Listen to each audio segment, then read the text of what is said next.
4 years after Justin Bork's Moncton shooting rampage that killed 3 RCMP constables, police officers in New Brunswick are facing a new traumatic event that may have long-lasting psychological consequences, experts warn.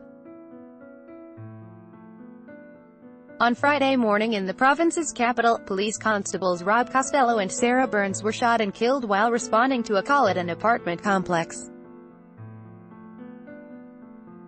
Bobby Lee Wright, 32, and her boyfriend, Donnie Robichaud, were also killed by alleged gunman Matthew Vincent Raymond, who has been charged with 4 counts of first-degree murder. Police officers and paramedics survey the area of a shooting in Fredericton, NB on Friday.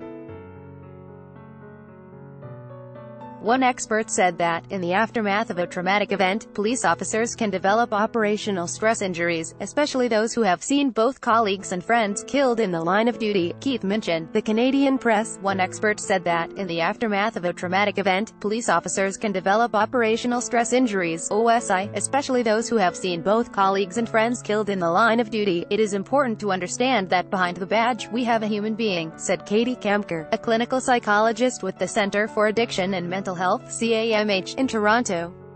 CAMH defines an OSI as any persistent psychological difficulty resulting from operational duties such as law enforcement, combat or any other service-related duties.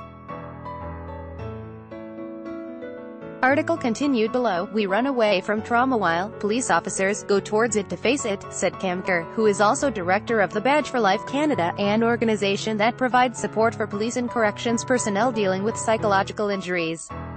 Read more. Fredericton shooting suspect described as ignorant and Islamophobic by acquaintance. Fredericton residents described how shooting unfolded, moment by moment. Their guide to being a widow. Fredericton officer's spouse reveals depth of grief. Post-traumatic stress disorder, PTSD, is one of the main OSI experienced by officers, she said, but other results of exposure to traumatic events can include emotional, physical and cognitive responses that are not necessarily recognized as PTSD. We need to have an awareness and appreciation for other very known mental health conditions that officers might face, such as depression and anxiety disorder, she said.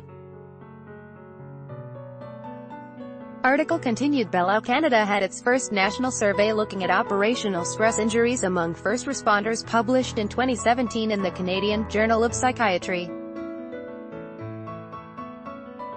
Of the 5,813 first responders who participated in the survey, 44.5% screened positive for clinically significant symptom clusters consistent with one or more mental disorders, while Statistics Canada reported the rate for the general population at about 10%. It is clear that police officers and other first responders are more likely to experience psychological and physical health concerns than the regular population, said Kamker. Very frequently, if not almost every day, they can go through traumatic events. Police officers are the second most likely in Canada to be slain on the job, after taxi drivers, suggests a Statistics Canada study released in 2010 that looks at police officers who were killed in the line of duty. Between 1961 and 2009, 133 police officers were killed in the line of duty in Canada, the study revealed, but that figure does not include other causes of death such as collisions involving police cruisers.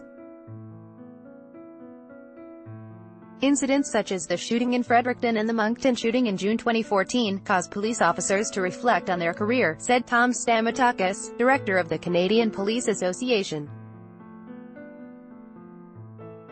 For some officers it might mean the potential risks of being involved in these kinds of incidents becomes too significant to continue in policing, he said, adding that everyone reacts differently and that some won't realize the emotional effects for a long time. Kamker emphasized that it is normal for both police officers and civilians to experience emotional responses such as nightmares and increased irritability after going through a traumatic event such as a shooting.